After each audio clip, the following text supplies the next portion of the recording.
Hello everyone. So basically आज हम लोग बात करने वाले हैं दो बहुत इंपॉर्टेंट टॉपिक्स में। वो है हाइड्रोपोनिक्स और एरोपोनिक्स। वो एग्ज़ाम स्पेसिफिक ये बहुत इंपॉर्टेंट है और एग्ज़ाम में बहुत बार आया भी है। मेरे ख्याल से 1-2 साल पहले ही हाइड्रोपोनिक्स आया था। तो इसको थोड़ा सा समझना ना ज़रूरी है कि होता क्या है। हाँ, तो थोड़ा सा छोटा सा वीडियो होगा, उसमें आप समझ लो कि इसमें होता क्या है। तो सबसे पहले हम लोग देखते हैं हाइड्रोपोनिक्स। ठीक है, देखो हाइड्रोपोनिक्स का बेसिक है ना कि लैटिन अमेरिका में ये बना था। लैटिन अमेरिका, और इसके जो पायनीर है, जो बनाए थे, उनका नाम था हावर्ड रेश। ठीक है, हावर्ड रेस। ये इतना ज़रूरी चीज़ नहीं है। ज़रूरी चीज़ क्या है कि होता क्या है। ठीक है, तो ये होता क्या है एक्चुअल में कि इसको बोलेंगे कल्टीवेशन ऑफ प्लांट्स। ठीक है, in water without soil. Without soil. ठीक है, तो हम लोग क्या बोल रहे हैं कि कल्टीवेशन कर रहे हैं प्लांट का वाटर में, पर उसमें सॉइल नहीं रहेगा। ठीक है, सॉइल नहीं है। विदाउट सॉइल अगर हम लोग प्लांट को कल्टीवेट कर पा रहे हैं, हाँ, तो इसको बोलते हैं आपको हाइड्रोपोनिक्स। ठीक है, चलिए, तो हाइड्रोपोनिक्स का बेसिक वे आप समझ गए कि होता क्या है। इसके कुछ कुछ एडवांटेजेस भी होंगे, कुछ कुछ डिसएडवांटेजेस भी होंगे। तो सबसे पहले हम लोग कुछ एडवांटेजेस में देख लेते हैं। ठीक है, तो इसमें पता है एडवांटेज क्या है, इसमें वीड ही नहीं होता। नो वीड, वीड होता ही नहीं है। ठीक है, फिर जो सॉइल है ही नहीं, सॉइल लेस है, तो सॉइल में जो आपको बैक्टीरियाज, जो डिजीज़ेस होते थे, वो होंगे ही नहीं। ठीक है, ये मोर हेल्दियर होते हैं। ठीक है, ज़्यादा हेल्दी होते हैं, विगरस होते हैं, बहुत अच्छे से होते हैं। मतलब प्रोडक्टिविटी हाई रहता है इनका, पता है आपको, प्रोडक्टिविटी भी हाई रहता है। हाँ, उसके बाद आपको लेस स्पेस लेते हैं, लेस स्पेस यूज़ करते हैं। ये सब कुछ कुछ फ़ायदे हैं आपको हाइड्रोपोनिक्स के। ठीक है, देखो कोई भी चीज़ फ़ायदा होता है तो डिसएडवांटेजेस भी ज़रूर होता है। तो डिसएडवांटेजेस में हम लोग क्या करते हैं कि देखो डिसएडवांटेजेस क्या है कि वाटर के कारण, क्योंकि ये पूरी वाटर में ग्रो हो रहा है, डेवलप हो रहा है, तो वाटर के कारण क्या होता है ना कि सैल्मोनेला ग्रोथ होने लगता है। सैल्मोनेला ग्रोथ होने लगता है। ठीक है, उसके बाद डैम्पिंग ऑफ वाटर एरिया के कारण थोड़ा सा आपको मस्कीटोज वाला इश्यूज होने लगता है। फिर आपको पैथोजेंस अटैक हो सकते हैं। ये सब कुछ कुछ चीज़ें होने लगता है। ठीक है, बेसिकली डिसएडवांटेजेस बहुत ज़्यादा नहीं है, इसको आप बचा सकते हो, पर एडवांटेजेस बहुत है और ये फ्यूचर है, आप समझ सकते हो। ठीक है, hydroponics is a kind of future. आपको एक एग्जांपल देते हैं। मान लो अगर वीट का बात कर रहे हैं, ठीक है, तो वीट जो एग्रीकल्चर एवरेज है, जो हम लोग बेसिकली खेतों में उगाते हैं, उसका एवरेज है 256 kg पर हेक्टेयर पर एकड़। ठीक है, और अगर हम लोग हाइड्रोपोनिक वे से बनाते हैं तो एस्टिमेटेड देखा गया है 3624 kg पर एकड़।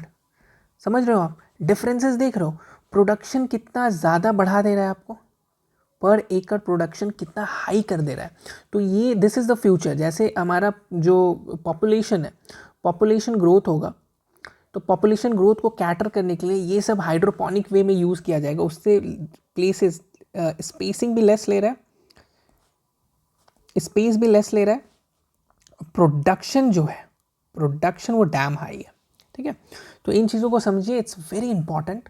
आपको पता है, ये तो वीट का मैंने बात किया, आपको पता है टोमेटो के बारे में बोलूँगा तो आप चौंक जाओगे। टोमेटो का एग्रीकल्चर प्रोडक्शन है 9000 kg। ठीक है, और ऐसे आपको जो प्रोडक्शन है वो 1,81,200, 1,81,200 kg। Look the differences.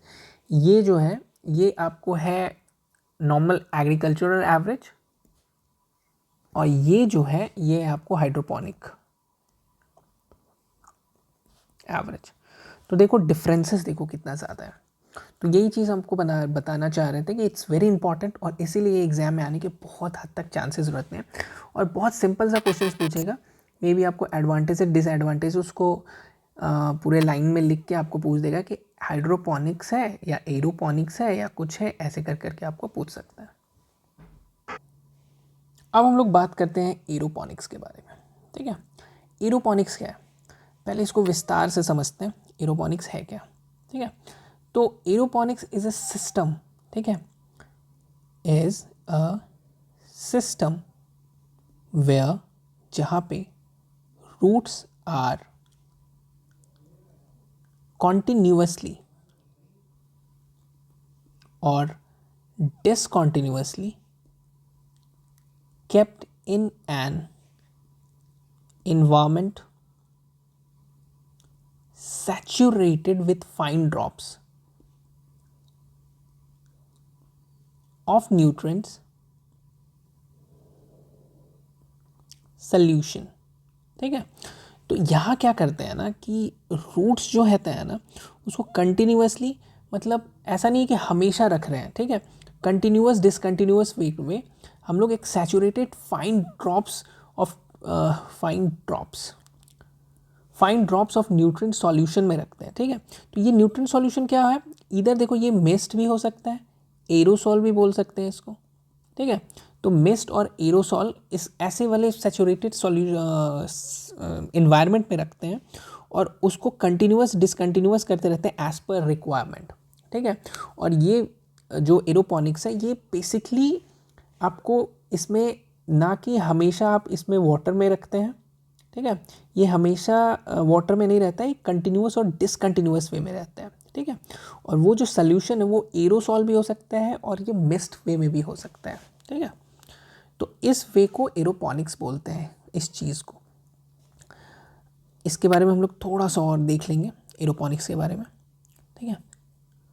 तो एरोपोनिक्स जो है ना इसमें ये कमर्शियली भी बहुत सक्सेसफुल है, कमर्शियली भी सक्सेसफुल है। किस चीज़ के लिए, प्रोपगेशन के लिए, ठीक है, commercial successful in propagation, seed germination, ठीक है। आपको पोटैटो जर्मिनेशन के लिए इम्पॉर्टेंट है और पोटैटो जर्मिनेशन बहुत अच्छा, मतलब इसमें प्रोडक्शन देखा गया है, टोमेटो में देखा गया है अच्छा प्रोडक्शन। लीफ क्रॉप्स होते हैं ना, लीफ क्रॉप्स जैसे कुछ कुछ साग होते हैं, स्पिनच होते हैं, ये सब के लिए बहुत अच्छा देखा गया है, ठीक है। कुछ माइक्रो ग्रीन्स क्रॉप्स जो होते हैं उनके लिए भी बहुत सही देखा गया है। तो ये सब चीज़ें आप देख सकते हो एरोपोनिक्स के बारे में, ठीक है। तो ये कमर्शियली सक्सेसफुल भी हुआ है और एरोपोनिक्स को हम लोग क्या करते हैं, continuously discontinuously kept in an environment, saturated environment with few drops of nutrient solution. और वो न्यूट्रिएंट सॉल्यूशन जो है वो क्या हो सकता है, वो मिस्ट भी हो सकता है और एरोसॉल भी हो सकता है। तो ये था पूरी एरोपोनिक्स और हाइड्रोपोनिक्स के लिए, ठीक है। और बाकी जो भी इम्पॉर्टेंट टॉपिक्स हैं वो करा दिए गए हैं। आप थोड़ा सा मतलब सर्च करना, अब सर्च कहाँ करना, आप प्लेलिस्ट में जाना, ठीक है, मेरे चैनल के प्लेलिस्ट में जाना, प्लेलिस्ट में जाके ना जैसे मोस्ट इम्पॉर्टेंट टॉपिक्स हैं वो पूरा कर लेना, बहुत अच्छा है, ठीक है। फिर आपको विजय सीरीज़ को पूरा कर लेना है ना, मोस्ट इम्पॉर्टेंट टॉपिक्स विजय सीरीज़, और वहाँ पे आपको पॉइंट टू पॉइंट टॉपिक्स पे मिल जाएंगे जो भी इंपॉर्टेंट है, सब करा रखें और आगे भी कराते रहेंगे, ठीक है। चलिए, thank you so much, bye bye.